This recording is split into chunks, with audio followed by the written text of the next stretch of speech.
Hello, hi friends. Today we're going to learn frequency distribution, and this frequency distribution is very much important for statistical analysis and to understand statistical and to solve the statistical problems. This basic is very much important. Let us learn one by in detail frequency distribution and their types and other aspects with regarding the frequency. Now we'll see what is a frequency distribution. The number of times a particular variable has been counted or noted down. A particular variable, a particular observation is counted out of the total is a frequency of that class. It's simple as the number of times a particular variable is repeated. That's very important. The number of times is repeated, which is called as the frequency of that class. So here we'll learn one definition that is given by Croxton and Cowden. So according to him, a frequency distribution is a statistical table which shows a set of all distinct variables. Here we need to understand it is a distinct variable, not the homogeneous variable. Distinct variable of the variable that is arranged in order of magnitude, either individually or it may be in a group with their corresponding frequencies. That's known as a frequency. The frequency distribution are classified as individual series of frequency observation, discrete frequency distribution, and continuous frequency distribution. To understand better of these frequencies classification, let us see an hypothetical table that's been collected in a class, marks scored by some 50 students. Here marks of students in a commerce class. So here different marks and different students. We are randomly going and collecting the marks. So that is some 56, 57. Some it is a raw data. It is not sorted in any form. So there is a marks that is collected in a particular class. Let us arrange this in a sequence order. It may be we can arrange in the ascending order or it may be a descending order. Let's see it is arranged according to lower to the highest level. So here 54 marks scored by some 3 students and 55 once again some 3 students and 56 some 2 students and 57 2 like that. Different marks that is according to their magnitude, according to the value that are being arranged in a sequence order. Any form we can arrange ascending or descending, which is comfortable of understanding. Now the same thing are arranged in the tabulations. Here we'll say that one in a sequence order which arranged that we are from lowest to the highest. As a 54 marks is scored by some 3 students, which we say that one that is a 3, and 56 that is a 1, 2 that is a 2, 55 some 3 students that are scored, and 57 some 2 students, and 58 some 4. So this is can be arranged. This is a tally marks. So here we are, if it is a 5, then we say that 1, 2, 3, 4, 5, then we are going to get 4, 5.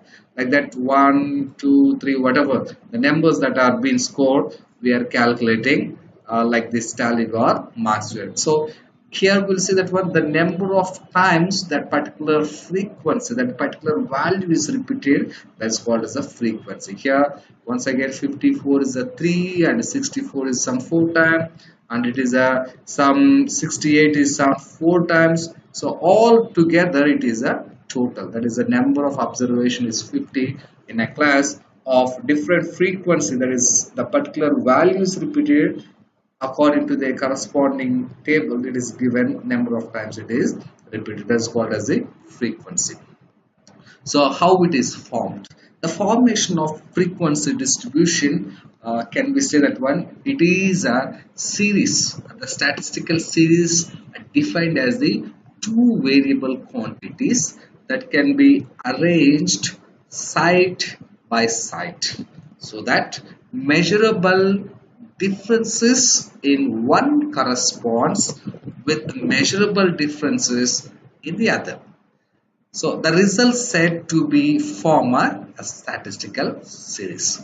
So here a statistical series may either discrete or it may be a continuous. A discrete series may be formed from items which are exactly measurable. There we should understand this one. If it is exactly measurable, then we will going for the discrete series. If it is not exactly measurable, we are going to get a fraction, then we are going to go for the continuous series.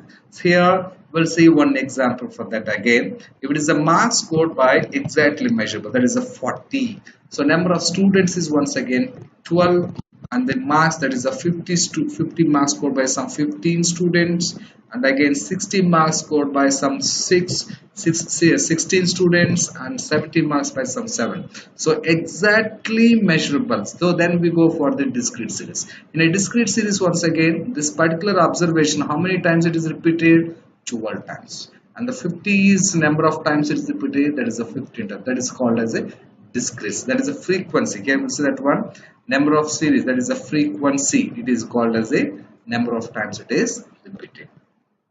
So then we'll go for another one, that is a continuous series frequency distribution.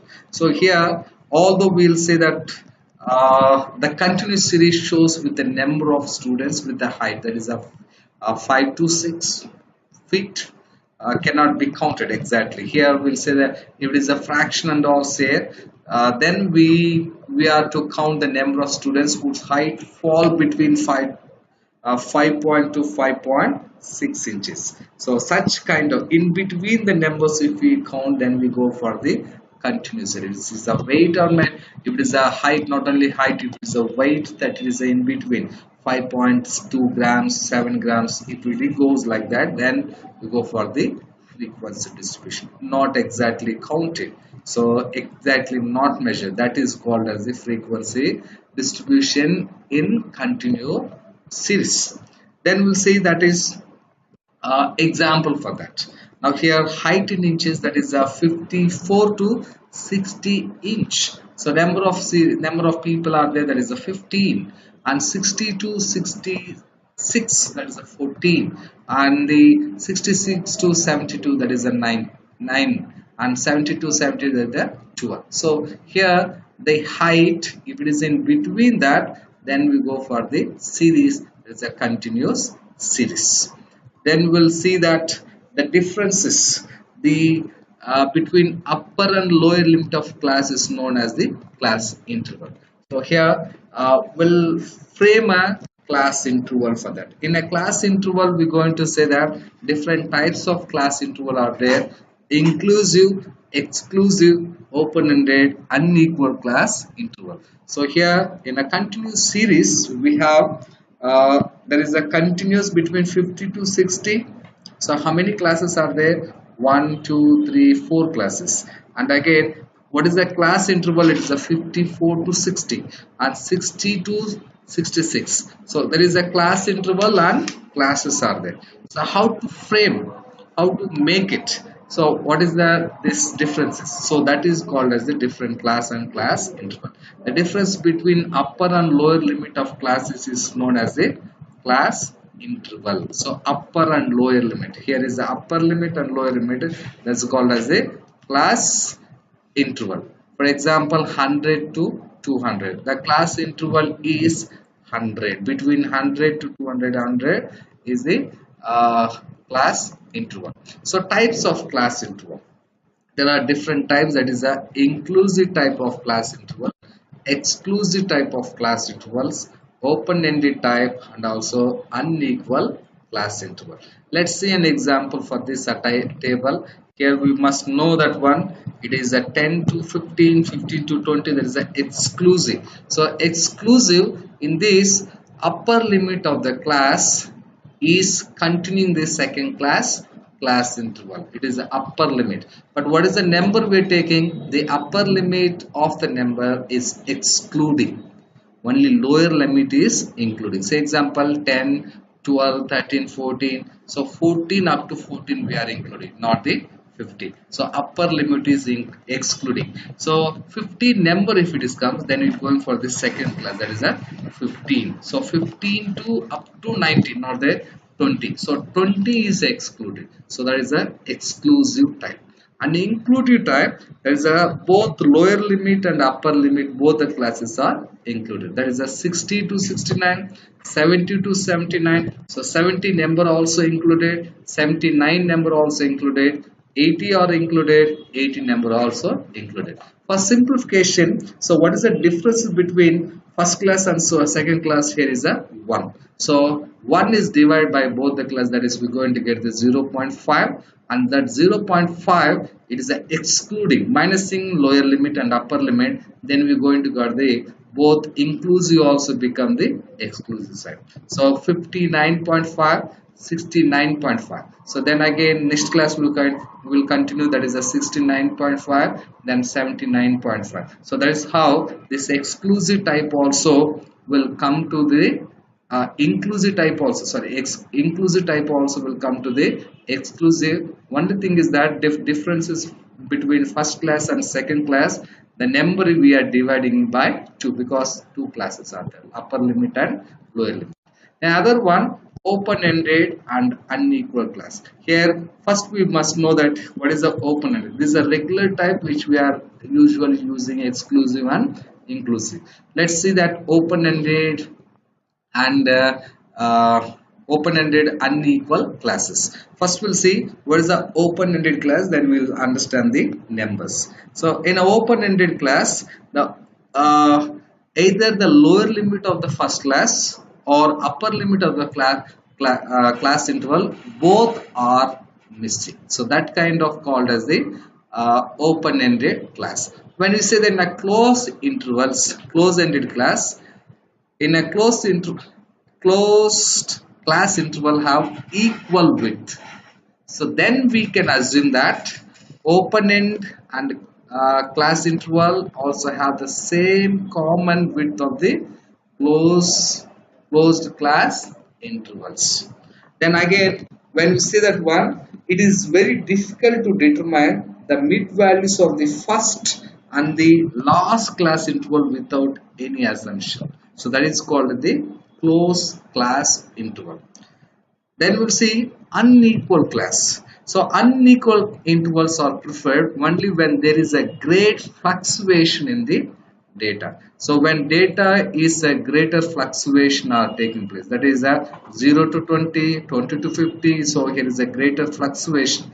Then we're going to have the unequal class intervals. So it's not the same. Then we'll see that when in an exclusive class there is a equal classes are there, but here it is an unequal class.